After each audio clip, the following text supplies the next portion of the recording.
जय Hind and hello guys, स्वागत है आपका आपके अपने YouTube चैनल ज्ञानदेव होस्ट में। और इस वीडियो में मैं आपको बताने वाला हूं इलाहाबाद विश्वविद्यालय यानी कि university of Allahabad CUT UG admission online form 2023 के बारे में, जहां पर आपको इसके रजिस्ट्रेशन के प्रोसेस के बारे में स्टेप बाय स्टेप पूरी जानकारी दी जाएगी, जिससे कि आप इस फॉर्म को बिना किसी मिस्टेक के भर पाएंगे। तो चलिए शुरू करते हैं गाइस। यहाँ पर अभी जो आप वीडियो में देख सकते हैं हमारी ऑफिशियल वेबसाइट jobsgyan.in है, इसका लिंक वीडियो के डिस्क्रिप्शन में दिया है। जैसे ही आप ये लिंक ओपन करेंगे आपके सामने यहाँ पर इसकी जानकारी आ जाएगी, जहां पर आपको जानने को मिलेगा कि इसमें कौन सी कैटेगरी के लिए क्या एप्लीकेशन फीस है, वो आप यहाँ पर देख ही सकते हैं। बेसिकली आप ये फॉर्म 28 जुलाई 2023 तक भर पाएंगे। इसके अलावा गाइज आप यहाँ पर आइए और ऑफिशियल नोटिफिकेशन PDF के ऊपर क्लिक करके इसके बारे में डिटेल में जानकारी ले सकते हैं। एंड ऑफिशियल वेबसाइट पर भी आप यहाँ पर देख सकते हैं कि आपको इसका जो पॉपअप है वो यहाँ पर इस तरह से देखने को मिल रहा होगा। आप यहाँ पर इस पर आकर के पूरी की पूरी जानकारी यहाँ से चेक कर सकते हैं। अभी बात करते हैं कि कैसे आपको रजिस्ट्रेशन यानी कि अप्लाई करना है। तो अप्लाई करने के लिए आप यहाँ पर अप्लाई ऑनलाइन लिंक इसको ओपन करेंगे। इसको ओपन करते ही आपके सामने कुछ ऐसा इंटरफेस आ जाएगा। यहाँ पर आने के बाद में आप सबसे पहले रजिस्टर के ऊपर क्लिक करेंगे। रजिस्टर पर क्लिक करने के बाद में यहाँ पर आपको इंस्ट्रक्शंस दिए कि the details below should be entered as it appears in the matriculate certificate class 10 certificate, यानी कि यहाँ पर जो इन्फॉर्मेशन भरेंगे वो आपके 10th के सर्टिफिकेट के अकॉर्डिंग होनी चाहिए। इसके अलावा आपको बोला है कि ये जो आप यहाँ पर इन्फॉर्मेशन भरेंगे, साथ ही साथ ये इन्फॉर्मेशन आपकी CUT UG 2023 एप्लीकेशन फॉर्म के अकॉर्डिंग भी होनी चाहिए। अगर उसमें कोई मिसमैच पाया गया किसी भी स्पेलिंग में तो फिर आपका फॉर्म आगे चल करके कैंसिल हो जाएगा। इसलिए ध्यानपूर्वक ये चीजें यहाँ पर भरनी है दिए गए इंस्ट्रक्शंस के अकॉर्डिंग। अब आती है कैंडिडेट ID। तो यहाँ पर CUT UG 2023 एप्लीकेशन नंबर, यानी कि जो CUT UG 2023 आपने दिया है उसका एप्लीकेशन नंबर आपको यहाँ पर एंटर करना है। देन गाइज यहाँ पर आप CUT UG 2023 roll number enter करेंगे। इसके बाद में एप्लीकेंट फुल नेम आपको यहाँ पर एंटर करना है, आपको 10th के सर्टिफिकेट के अकॉर्डिंग, और यही नाम आपका CUT UG के अंदर भी होना चाहिए। इसके बाद आता है आपका डेट ऑफ बर्थ। तो आप यहाँ पर जो डेट ऑफ बर्थ आपके CUT UG 2023 के अंदर दी है वही डेट ऑफ बर्थ आप यहाँ पर सिलेक्ट करेंगे। एंड साथ ही साथ ये डेट ऑफ बर्थ आपके 10th के सर्टिफिकेट के अंदर भी होनी चाहिए। तो जो भी आपकी डेट ऑफ बर्थ है वो आप यहाँ पर इस तरह से सिलेक्ट कर लीजिए। मैं डेट ऑफ बर्थ डेमो के लिए सिलेक्ट कर रहा हूँ। इसके बाद गाइज यहाँ पर आपको आपका जेंडर सिलेक्ट कर लेना है, जो भी आपका जेंडर है। देन आप यहाँ पर आपकी ईमेल ID एंटर करेंगे, अपना मोबाइल नंबर आप यहाँ पर एंटर करेंगे, आपके फादर का नेम आपको देना है, आपकी मदर का नेम यहाँ पर आपको देना है। नाउ गाइज मैं आपको बताना चाहूंगा SK बुक्स रीजनिंग के बारे में, जो कि हिंदी और इंग्लिश दोनों के अंदर अवेलेबल है। और इस बुक को पब्लिश किया गया है Shri Krishnan publisher private limited, जो कि इंडिया की one of biggest book publication company है, जिसके द्वारा बेहतरीन बुक पब्लिश की जाती है, जहां पर आपको सभी जानकारी बहुत ही अच्छे से दी जाती है। एंड अगर मेनली बात करें इस बुक की, तो इस बुक के अंदर आपको क्या क्या देखने को मिलेगा वो आप लोग जान लीजिए। इसमें आपको वर्बल, नॉन वर्बल और लॉजिक का कंप्लीट और कॉम्प्रिहेंसिव कलेक्शन मिलेगा। साथ ही आपको टॉपिक वाइज प्रत्येक पॉइंट का इजी एक्सप्लेनेशन भी इस बुक के अंदर मिलेगा। इसके अलावा based on new competitive exam pattern, यानी कि पूरे न्यू कॉम्पिटिटिव एग्जाम पैटर्न के साथ में ये बुक आपको मिलने वाली है। इसी के साथ with shortcut tricks and practice exercise, यानी कि शॉर्टकट ट्रिक्स भी इस बुक के अंदर होगी, प्रैक्टिस एक्सरसाइज भी इस बुक के अंदर होगी। तो ये एक आपकी बेस्ट बुक है आपकी रीजनिंग की प्रिपरेशन करने के लिए। चाहे आप किसी भी एग्जाम की रीजनिंग की प्रिपरेशन कर रहे हैं तो आप लोग इस बुक को परचेज कर सकते हैं। बाय करने का लिंक आपको वीडियो के डिस्क्रिप्शन में दिया है, चाहे हिंदी में बाय कर लीजिए या फिर इंग्लिश में। और कोई सवाल डाउट हो तो आप पूछ लीजिएगा। गार्जियन नेम, यानी कि जो आपके अभिभावक हैं उनका नाम आपको देना है। ये आपके जो अभिभावक है ये आपके माता भी हो सकते हैं, पिता भी हो सकते हैं, भाई भी हो सकते हैं, चाचा भी हो सकते हैं, कोई भी आपके ये हो सकते हैं। उनका नाम आपको यहाँ पर देना है और फिर उनका जो मोबाइल नंबर है वो भी आपको यहाँ पर देना होगा। रिलीजन आपका क्या है वो आप यहाँ पर सिलेक्ट कर लेंगे। इसके बाद में कोर्स अप्लाइड फॉर, कौन से कोर्स के लिए आप इनमें से अप्लाई कर रहे हैं, तो जिस पर भी अप्लाई करें वही आप यहाँ पर सिलेक्ट कर लीजिए।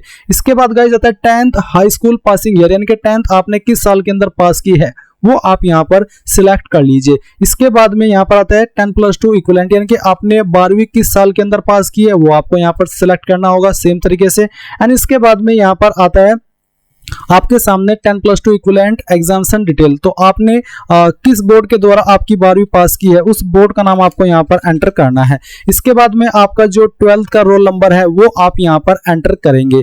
इसके बाद गाइज यहाँ पर आता है number of subject in board exam, जो कि 10+2 का होना चाहिए। तो आपके 12वीं के अंदर कितने सब्जेक्ट थे वो आपको यहाँ पर लिखना है। 5 थे तो 5 और 6 थे तो 6, वो आप यहाँ पर लिख देंगे। इसके बाद गाइज यहाँ पर आती है नेशनलिटी, जिसमें कि आपको यहाँ पर पहले तो आप यहाँ पर जो आपने नंबर ऑफ सब्जेक्ट डाले उसके बाद में आपके सामने कॉलम आ चुके हैं। तो subject name as in your marksheet, तो जो सब्जेक्ट है उनके नाम आपको यहाँ पर एंटर करने, जैसे कि हिंदी। इसके बाद में जो भी आपका अगला सब्जेक्ट था वो आप यहाँ पर लिखेंगे, और मैं इसको लिख करके दिखाता हूँ। इसके बाद में जो आपके पास इससे अगला सब्जेक्ट था वो आपको यहाँ पर देना है।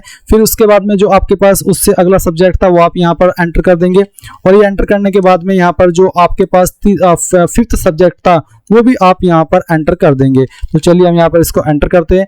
देन गाइज यहाँ पर आता है टोटल मार्क्स, तो टोटल मार्क्स आपके कितने थे, जैसे कि यहाँ पर 100 लिखते हैं, फिर यहाँ पर हम 100 लिखेंगे, फिर यहाँ पर 100 लिखेंगे।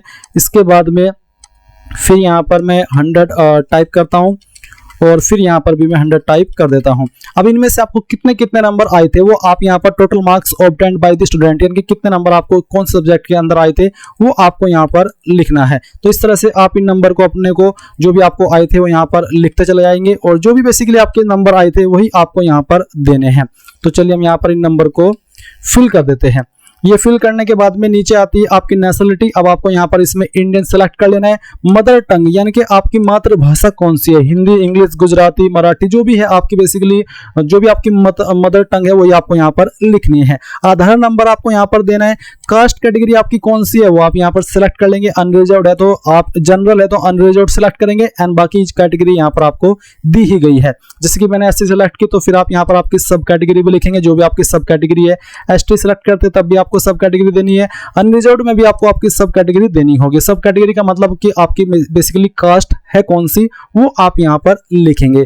इसके बाद में यहाँ पर फिजिकली चैलेंज्ड, अगर आप विकलांग है तो यस करें, नहीं तो आपको नो करना है। नाउ गाइस यहाँ पर एक ऑप्शन है एकेडमिक बैंक ऑफ क्रेडिट्स, यानी कि एबीसी आईडी। अब यहाँ पर इसमें आपको यस नो क्या करना है, आप कंफ्यूज होंगे। तो अगर आप यहाँ पर नो करेंगे तो आपको बोला है कि academic bank of credit ID is mandatory, यानी कि अनिवार्य है सभी स्टूडेंट के लिए जब आप इस फॉर्म की फीस सबमिट कर रहे होंगे काउंसलिंग के वक्त उस स्टेज पर, इसलिए आपको यहाँ पर ये बनानी अनिवार्य है। अब ये कैसे बनाएंगे उसके लिए भी इन्होंने यहाँ पर आपका रास्ता आसान किया। एक वीडियो का लिंक दिया, जैसे ही आप लिंक ओपन करेंगे आपके सामने ये वीडियो आ जाएगी। इसमें ये आपको डिजी लॉकर के माध्यम से बनानी है। आप इस वीडियो को वॉच कर लीजिए, ज्यादा लॉन्ग नहीं है, 1.5 मिनट की वीडियो है। डिजी लॉकर पे आप जाएंगे, अगर आपका डिजी लॉकर अकाउंट है तो डायरेक्टली लॉगिन कर लेंगे, नहीं तो आपको यहाँ पर इसमें जो है आपका साइन अप है वो कर लेना है। और साइन अप करने के बाद में यहाँ पर आप अपना ओटीपी वेरिफिकेशन करेंगे। इसके बाद में आप यहाँ पर आएंगे, और आने के बाद में जो जो स्टेप आपको दिए जा रहे हैं आप व्यू ऑल के ऊपर क्लिक करेंगे। व्यू ऑल के ऊपर क्लिक करने के बाद में यहाँ पर आपको देखने को मिलेगा एकेडमिक आईडी, ये वाला ऑप्शन है academic bank of credit card, तीसरा नंबर पर जो आ रहा है इसको ओपन करेंगे। ओपन करने के बाद एबीसी आईडी कार्ड यहाँ पर है, इसको आप यहाँ पर इस तरह से जानकारी देख लेंगे। एंड देन आप गेट डॉक्यूमेंट के ऊपर क्लिक करेंगे। इसके ऊपर क्लिक करने के बाद में आपका डॉक्यूमेंट आ जाएगा। फिर यहाँ पर जो आपकी एबीसी आईडी है वो आपको देखने को मिलेगी, और इस एबीसी आईडी को भी आपको यहाँ से डाउनलोड कर लेना है। एंड यहाँ पर इस तरह से आपका ये एबीसी आईडी है वो आपके सामने आ जाएगा। एंड देन गाइज आप यहाँ पर आएंगे और फिर आप इसमें यस कर देंगे। यस करने के बाद में जो आपको अभी आईडी मिली है एबीसी वो आप यहाँ पर लिख देंगे। फिर आता है गाइज आपके सामने कश्मीरी इमिग्रेंट, यानी कि क्या आप कश्मीरी इमिग्रेंट है, अगर हाँ तो यस, नहीं तो आपको नो करना है। स्पोर्ट्स कोटा, अगर हाँ तो यस, नहीं तो आपको नो करना है। अगला सवाल आता है कि वार्ड ऑफ एम्प्लॉय या फिर teacher only for university of Allahabad constituent colleges, अगर हाँ तो यस करें, नहीं तो आपको नो करना है अगर आप इनसे बिलोंग करते हैं। इसके बाद है फॉरेन नेशनल, अगर आप फॉरेन नेशनल है यानी कि विदेशी है तो यस करें, नहीं तो आपको नो करना होगा। माइनॉरिटी से अगर आप बिलोंग करते तो फिर आपको बताना कि आपकी इनमें से कौन सी माइनॉरिटी है। अगर आप नहीं करते तो आप नन के ऊपर क्लिक कर देंगे, अगर करते हैं तो अपनी माइनॉरिटी कम्युनिटी सेलेक्ट कर लेनी है। इसके बाद एक करंट एड्रेस, जो भी आपका करंट एड्रेस है वो आप यहाँ पर लिखेंगे, पूरा एड्रेस आपको इसमें लिखना है। फिर जो आपकी डिस्ट्रिक्ट है वो डिस्ट्रिक्ट का नाम आप यहाँ पर डाल देंगे। स्टेट यहाँ से अपनी सिलेक्ट कर लेंगे। फिर यहाँ पर जो आपका पिन कोड है वो भी आपको एंटर करना है। देन गाइज यहाँ पर पूछा कि परमानेंट एड्रेस, तो अगर आपका करंट एड्रेस और परमानेंट एड्रेस सेम है, एक ही है, तो आप यहाँ पर टिक कर देंगे, आपको दोबारा भरने की आवश्यकता नहीं पड़ेगी।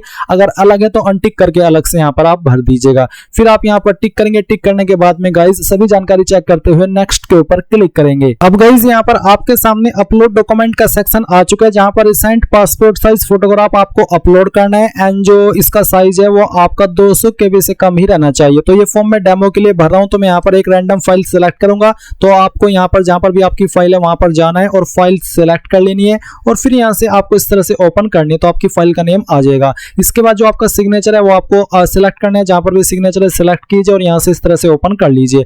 मार्कशीट ऑफ 10+2 यानी कि जो आपकी 12वीं की मार्कशीट है वो आपको अपलोड करनी है। फॉर्मेट JPG PNG का ही रखा है और साइज 1 MB से कम रहना चाहिए। तो जहां पर भी फाइल है सिलेक्ट कीजिए और ओपन कर लीजिए। देन गाइज आप यहाँ पर नेक्स्ट के ऊपर क्लिक करेंगे। इसके बाद में गाइज आपके सामने यहाँ पर आपके फॉर्म का प्रीव्यू आ चुका है, यानी कि जितनी भी जानकारी आपने अभी तक भरी है वो सभी आपके सामने। आप यहाँ पर इन सभी जानकारी को चेक कर लेंगे। अगर आपको लगता है कोई जानकारी गलत हो गई है तो मॉडिफाई के ऊपर क्लिक करके मॉडिफाई कर लीजिए, नहीं तो आपको यहाँ पर प्रोसीड टू पेमेंट इसके ऊपर क्लिक करना है। और इसके बाद में पेमेंट डिटेल का सेक्शन आएगा आपके सामने। आप यहाँ पर पे ऑनलाइन के ऊपर क्लिक कीजिए। नाउ आपको पेमेंट के पेज पर ट्रांसफर कर दिया है। आप अपनी application fees, credit card, debit card, net banking, UPI यानी कि जिस भी माध्यम से जमा करना चाहते हो वो कर सकते हैं। जैसे ही आपकी फीस जमा हो जाएगी तो आप यहाँ पर आपके फॉर्म का फाइनल प्रिंट आउट ले पाएंगे। अगर आपके सामने कोई एरर आ जाता है तो आप यहाँ पर अप्लाई ऑनलाइन लिंक एक बार फिर से ओपन कीजिएगा, जो कि वीडियो के डिस्क्रिप्शन में मैंने दिया है। और ये ओपन करने के बाद में आप यहाँ पर लॉगिन के ऊपर क्लिक कीजिएगा और जो आपकी कैंडिडेट ID है वो आप यहाँ पर डालिए और फिर जो आपका पासवर्ड है वो आपकी डेट ऑफ बर्थ है एंड देन आप लॉगिन करके आपके फॉर्म का स्टेटस और आपके फॉर्म का फाइनल प्रिंट आउट ले सकते हैं।